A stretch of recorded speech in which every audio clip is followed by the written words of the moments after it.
Well, the people of Ndokwa West, local government area of Delta State, are calling on Governor Sheriff Oborevwori to come to their assistance in order to end more than 16 years of being denied their right to be connected to the national electricity grid.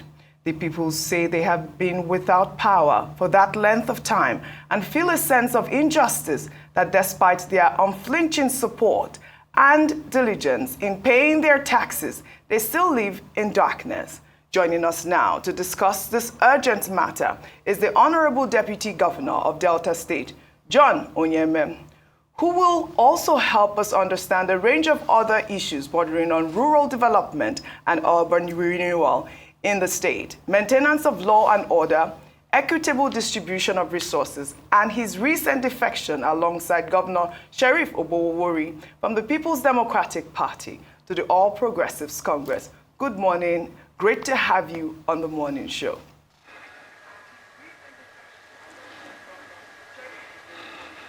Deputy Governor, can you hear us? Yes, I can hear you loud and clear. Perfect. Thank you for joining us. Good morning to you, sir. Now, like I read in my introduction... Thank you. Good morning. Perfect. Like I read in my introduction, we received complaints from communities in Ndokwa West local government area and its environs about a severe lack of electricity, with some reporting no power for over 16 years. Now, can you confirm the accuracy of these reports? And we hear that the community is organizing a protest against the government, I believe, this week. We would also like you to share with us the government's understanding of the root causes behind this prolonged electricity outage in Ndokwa West, and what steps the government have taken so far to address the electricity situation in these affected communities. Yeah, thank you very much. Before I delve into the details about the electricity issues in Ndokwa Nation, let me just correct some, perception. You said that the Ndokwa people are planning a protest against the government. I want to assure you and let you know here, loud and clear, that the Ndokwa people are not planning any protest. The Ndokwa people understand what the government is doing for them, and they appreciate the government so much. They are not planning any protest. The people that tells you that they are planning protests do not belong to the Ndokwa extraction. They are people who have been hired by whoever, some political enemies of the state, to cause confusion and disaffection. This government is the government that has favored the Ndokwa people more than any other government since the inception of modern democracy in 1999. Thank God you all know that our modern democracy is about 26 years old now. Out of that 26 years old, the government of Governor Sheriff Oborevwori is just 2 years out of the 26 years. And within these 2 years, the government of Governor Sheriff Oborevwori has done so much for the Ndokwa people. Name it, if you go to area of human capital development, they've done more than any other government. You go to area of infrastructural development, they've done more than any other government. So there is no reason whatsoever for Ndokwa people to protest against the government of Governor Sheriff Oborevwori. So that is very clear and loud. So let me come down to the issue of electricity. Yes, it is true that a large portion of Ndokwa Nation has not had electricity for a very long time. Now, I want to look at and go into the genesis of this electricity outage for so many years. Yes, years back, the Otagbogbe area, the Otagbono area, the Ogume area, the Onitshokwani area used to have electricity. Now, in those days, the electricity was run by NEPA, or Power Holding Company of Nigeria, as they used to call them that time. Now, Power Holding or NEPA used to be a government fully owned organization. And so, in those days where this electricity was available to these portions of Ndokwa nation, our people do not understand that the consumption are supposed to be paid for. So a lot of us, we just enjoy the electricity without paying a dime. Now, as the years roll by, the power generation and transmission and marketing was sold out to private organizations. And our own side of the country was being controlled by BEDC. Now, over the years, these people enjoyed the electricity as provided by BEDC for some time, and eventually, when BEDC insisted that, people should pay for their consumption, and a large portion of people were not interested in paying, so they cut us off. And then they cut us off. After some years, of course, vandalization set in. Criminals begin to vandalize the facilities. The feeder pillars were vandalized, the transformers, a lot of them were vandalized, the cables were vandalized, the poles were vandalized, And eventually, as the communities are expanding and growing, especially the Otabugbe, people begin to yearn for this electricity again. Now, we as Ndokwa people, myself as an Ndokwa man born and bred there, we've had cause to, approach the government, of which I'm a part, to try to resolve the problem. We've met the officers of BEDC. We've had discussions with them. First of all, they said, yes, for them to restore electricity, of course, we have to pay for the vandalized items so that they can put it back into this and then give us light. And then secondly, we have to pay for what we were owing before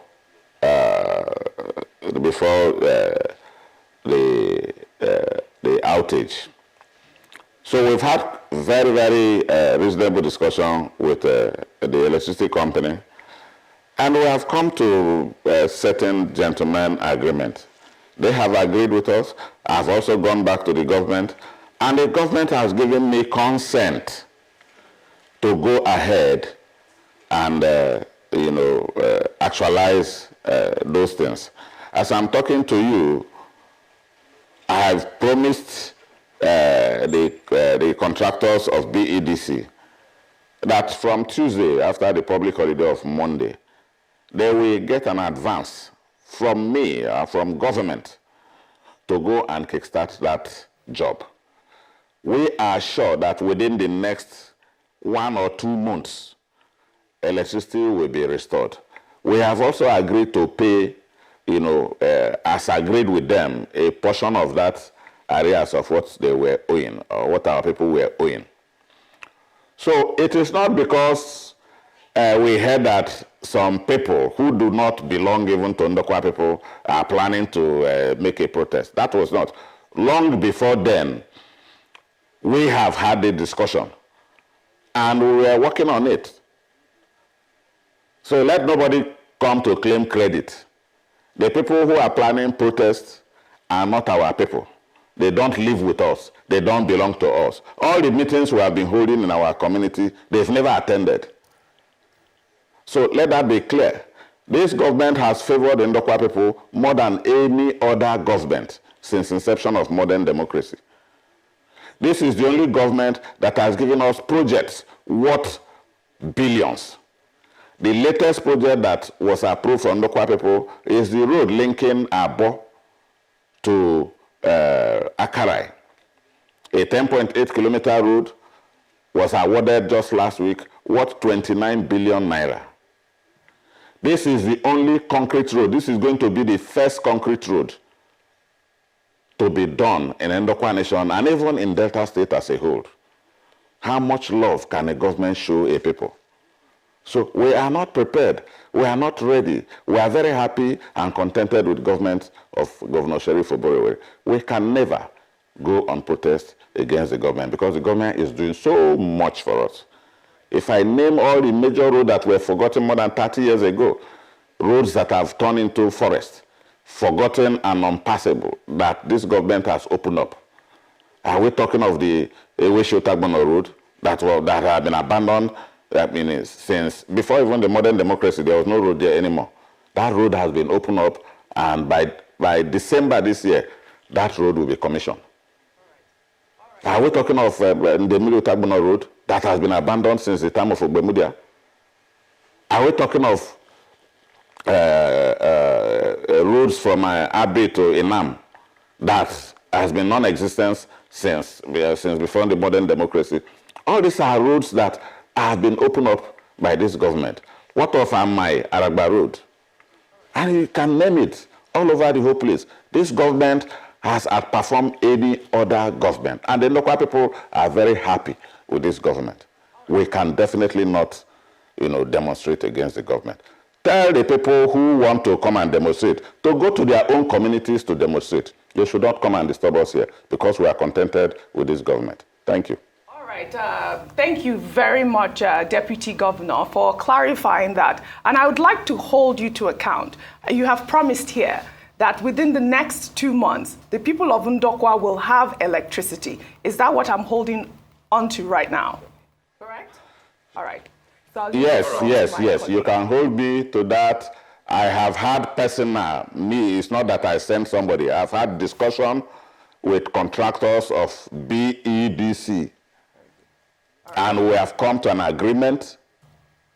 We've costed what it would take, and we have come to an agreement. And my governor has given me the go-ahead to implement. Thank you. And I'm going ahead to implement.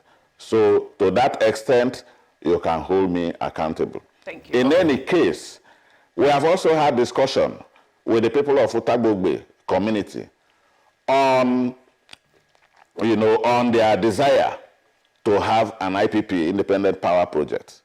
They've come to me, we've had discussion, we have discussion with the investors and the companies to bring in a turbine for a permanent solution of IPP. That also is in the making, because the people of Outage have agreed that whatever they realize as a community as a result of the PIA law, which they have billions of naira in their account, and they have agreed that they are going to, develop an independent power project so that they will stop depending on BEDC and co. That is also on the pipeline. That's a longer-term plan. Right. But for the short-term plan, I can assure you that this government of Governor Sheriff Oborevwori, have given approval for us to restore electricity in Ndokwa Nation, and especially in Outage, Onechokwane, Ogume, and Otagbono. Thank you. That's quite reassuring. Okay, Deputy Governor, thanks for the clarification, because what I was going to initially raise was to say that, yes, you have listed a number of road projects that your administration with the governor has given to the people of Ndokwa. But then my point was going to be that, yes, they deserve bread, but they also deserve roses too.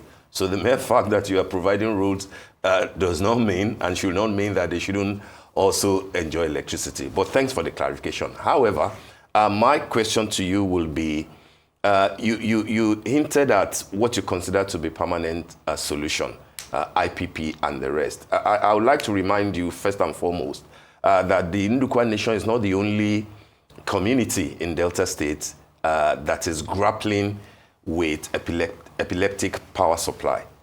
Practically all over Delta State, Oborevwori, Sapele, Ugeli, practically everybody is complaining, especially when it comes to the hospitality industry. And the stakeholders there are saying that power is the major reason why hospitality industry in Delta State is experiencing some kind of low low patronage. So my point will be that the government of President Bola Tinubu has signed into law the electricity bill that the Buhari administration, generated. We therefore means that states and indeed companies can generate their own power. My point is, where is Delta State under your administration as far as generation of electricity by yourself in the state, is concerned? Where are you? Are there plans? I'm aware, of course, that the Delta State renewable energy policy is there. But part of what the critics of your government are saying is that nothing, absolutely nothing, has been done on that policy. So I'm asking, since you have the law backing you up, are there definite and concrete plans towards generating your own power for Delta State? Yes, thank you very much. Go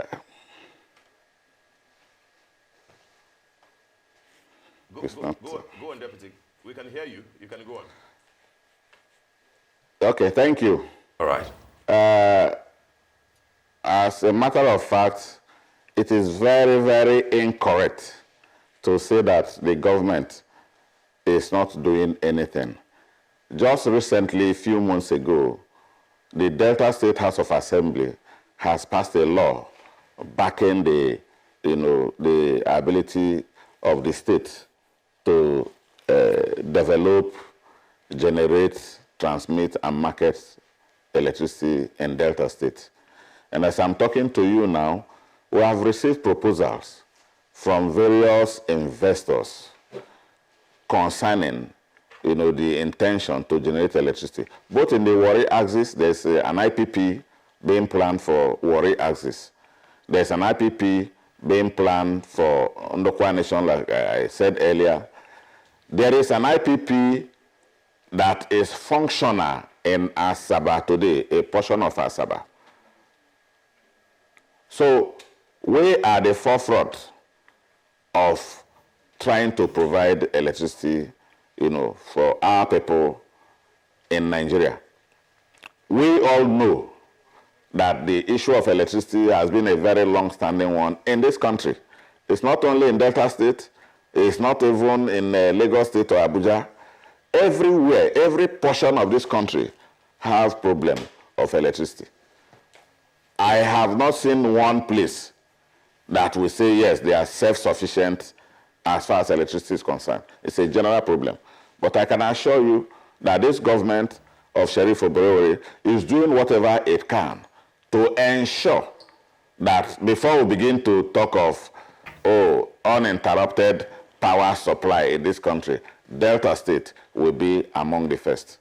We are doing everything possible and we can make it. As the slogan always goes, Delta no dey carry last, and we will never carry last. Thank you. That's an interesting one. Delta no dey carry last, and you never carry last. Well, I wanted to switch a little to the urban renewal plans. We know that Governor Oborevwori had spoken about at least one town in each federal constituency basically undergoing considerable urban renewal. We know that there are already ongoing projects, for instance, in Warri, Efurun, for instance. We know new flyovers, PTI and DSC roundabouts, road constructions as well, going on in several locations, and even Sapele is slated for improvement as well. Now, which other urban centers are next in line, and can the people of Delta North also expect a facelift in towns like Kwale, Agbo, as well as, basically how is the government selecting which town to renovate and to upgrade? And will the people be made aware, or would they be kept in the loop as to how funds are disbursed? Basically, would there be complete transparency as to how things are being done? What timeline are going to be set for these projects so that people can have expectations as to when they should start and when they should be completed?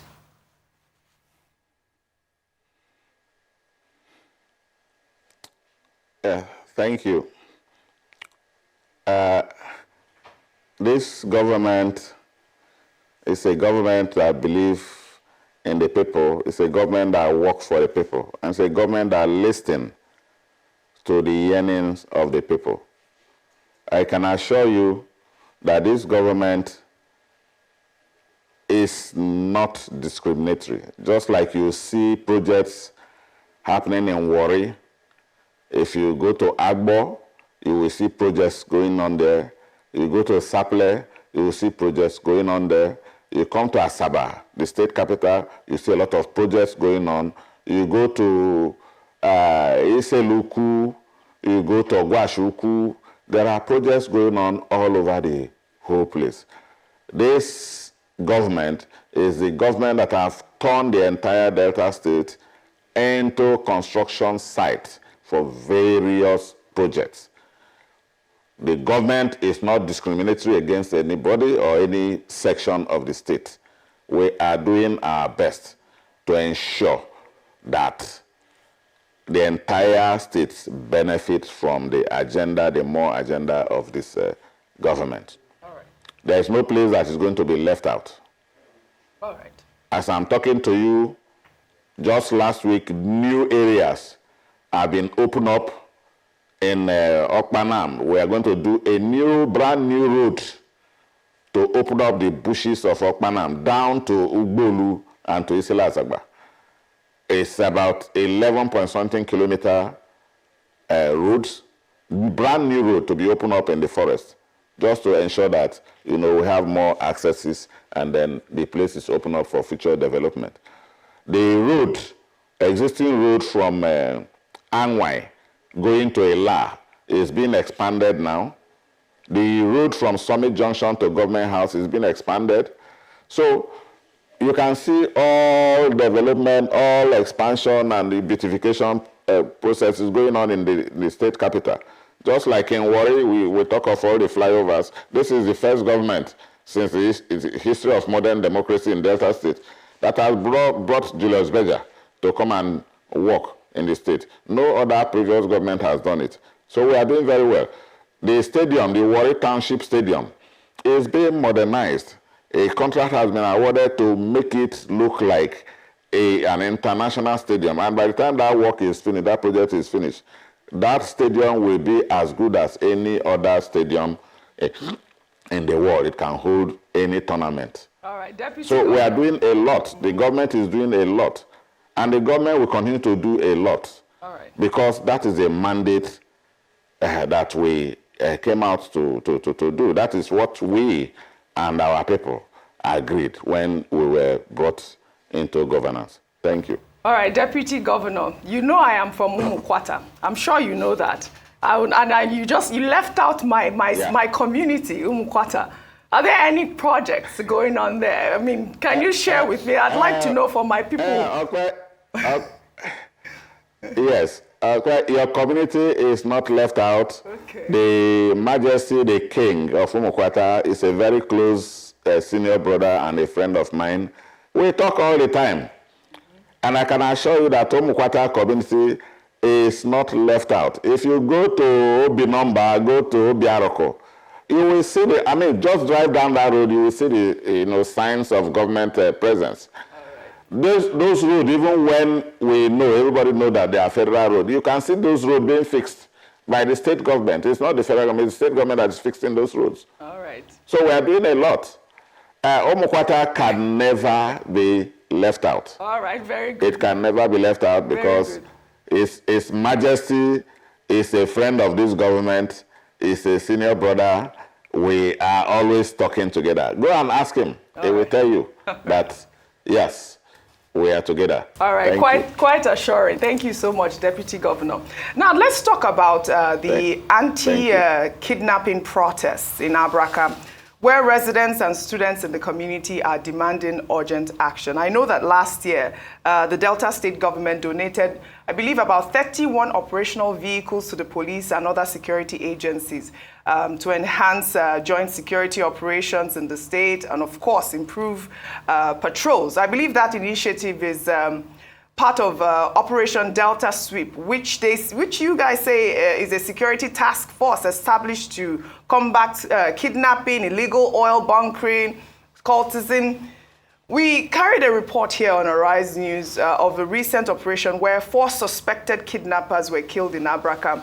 Now, we know that this is a positive development. I'd like to know what exactly operation Delta Sweep is tasked with? And why is there so much kidnapping in Abraka? And what you guys are doing, what the security operatives are doing to dismantle kidnapping in Abraka and prevent future occurrences? Yeah, thank you. I think when you say too much kidnapping, I think that might be an overstatement. Yeah, there is insecurity all over the country. It's not peculiar to Delta State alone. Delta State has its own share of insecurity, just like any other state. But when you say too much, what will you say of other states, especially the northern state, Niger State, Zamfara State, Benue State, Plateau, Taraba, and co. So it is, I don't think the word too much is the right word to use in Delta State. Yeah, we have challenges of kidnapping. No, I'm talking about Abraka, particularly Abraka, because the students are out there, the protests are ongoing at the moment. Yes. Thank you. And so in Delta State, the government is doing a lot to curb insecurity, to curb incidents of kidnapping, armed robbery, and banditry. But you know, when it comes to security matters, it is not in the interest of the public or the government for you to broadcast everything you are doing to the public. Security matters are most often shrouded in secrecy, because when you reveal, you know, certain plans or certain tactics, when you reveal it, of course, it might affect your ability to be successful. So we don't openly, talk a lot about what we are doing in the area of trying to ensure that our state is secured, especially the Abraka areas. What happened recently is because, unfortunately, it just came up, and everybody saw that incident where there was a shootout, and then some of these kidnappers were killed. But a lot is going on. A lot is going on that we do not talk about because they are security matter. But we want to assure Deltans, we want to assure the Abraka community that the state is not sleeping. We are doing everything possible to ensure that people who want to cause confusion, people who want to cause problem in our community, in our state, are fished out and be dealt with appropriately in accordance with the law. Thank you. All right, Deputy Governor, 2 questions from me very quickly. First will be right down your alley, given the fact that you are a finance and accounts person. Many of the critics of your government are alleging that revenue generation in Delta State has progressively gone down in the 2 years of your administration. They say that for 2023-2024 budget, the performance of IGR was less than 18% of the total revenue and the budget. And that if you succeed in making the 140 billion naira projection for IGR in this year's budget, at 100%, it will be barely 15% of the budget size. And therefore, they are saying that there are issues when it comes to making money for government, that you are over-relying on federal allocations and loans. And I'm quoting specifically the New Delta Coalition, who are also alleging that there is under-reporting and widespread fraud in revenue collection. Given the fact that you were once the executive chairman of the Delta State Revenue Board, why is Delta struggling with IGR, if the allegation is correct? The second question will be to know what is the thought of the government, within the corridors of power, as far as the controversial delineation of the Warri local government exercised by INEC is concerned. A lot of people are fearful that this might renew the ethnic clashes between the Shekiris and then the Yorubas and the Njos on the other hand. Is the government keen to resolve this beyond what is expected of INEC? And where do you stand on that delineation exercise, Deputy Governor? Thank you. First of all, on the issue of IGR and revenue of the government, I can tell you that as somebody who has been, on the top seat of revenue generation for the state, I was there for more than 7 years, close to 8 years. So when people say IGR is dropping, I always ask, dropping from where to where? Where were we before the coming into being of Governor Sheriff Oborevwori? I handed over to the present chairman of Delta State Internal Revenue Service, Mr. Honorable Solomon Igrakwata. I handed over to him. When I left, our IGR was just in the neighborhood of 90 billion per annum. I can tell you that today, we have exceeded 140. What is in the budget? By the end of this year, you will see that what is being generated for this year, 2025, is higher than what was budgeted. This is going to be about the second or third time that we have, outperformed our projection. The IGR in Delta State, the people generating revenue, are doing very, very well. Go and look at the table of revenue generation in Nigeria. Delta State is among the first 5. We have never gone below the first 5, and we will never go below the first 5. We are doing very well. Anybody telling you to the contrary is not telling you the truth. Delta State internal revenue generation is on course. We are doing very well. There's a lot of improvement going on, and it will continue to improve. That is as far as IGR is concerned. Then you talk of the issues of Warri earlier, the INEC delineation and co. Those are federal matters. Yes, it is happening in our state. The Shekiri people, the Yoruba people, the Ijaw people, they are all Deltans. They are equal,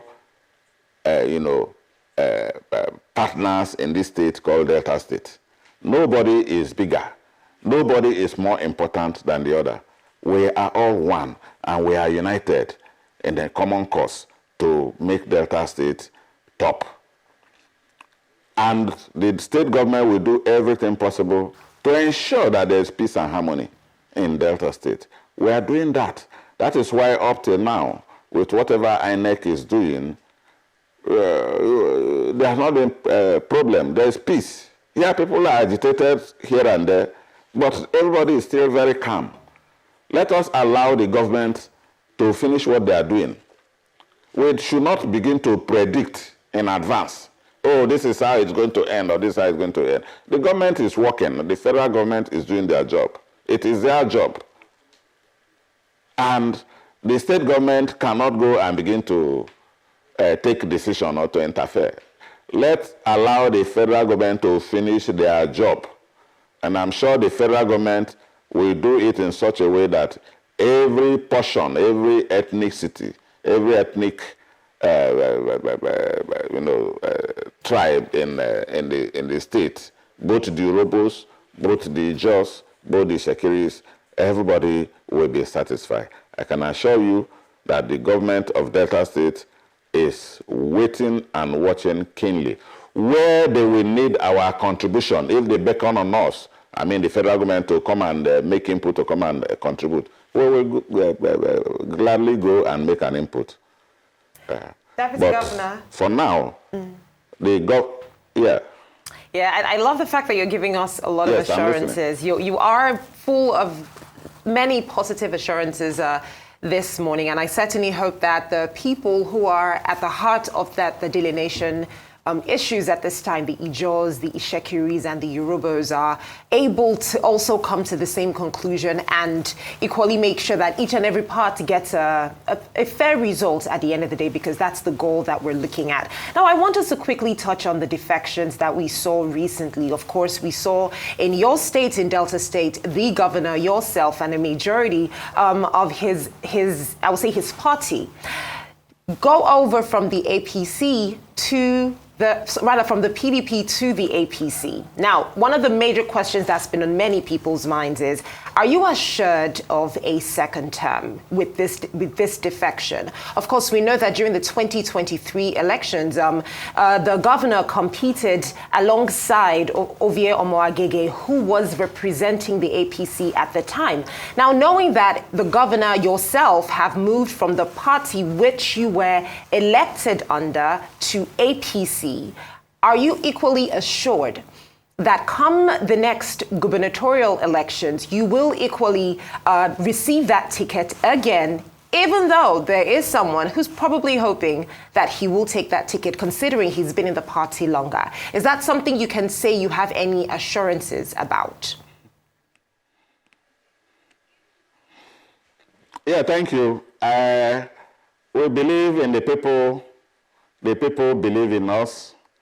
Deltans believe in Governor Sheriff Oborevwori and his government. Within the space of 2 years, this government has done a lot to show the entire Delta that it's a people's government. So the issue of a second tenure ticket, I want to believe that the people are on the side of this government. Whether we are in APC or not, what the people want is development. What the people want is growth in every facet of life. What the people want is assurance of a better future. And I think this government has provided that. And I believe that, we take it for granted that by the time we'll be talking of re-election, of course, the people will definitely be on our side. So we are not afraid, we are not shaken. We believe that the people will decide, and they will decide in our favor. All right. Thank you. All right, as we begin to wrap, I just, since we haven't spoken with the governors, Sheriff Oborevwori, after his defection, just quickly, we want to know the primary reason behind this move, and I'd like to know what message you would like to convey to, former members of your party, the PDP, and the citizens of Delta State regarding this political alignment. Yeah, well, we before we officially defected, we consulted a lot. We made a lot of consultation. We consulted with our members. We consulted with traditional rulers.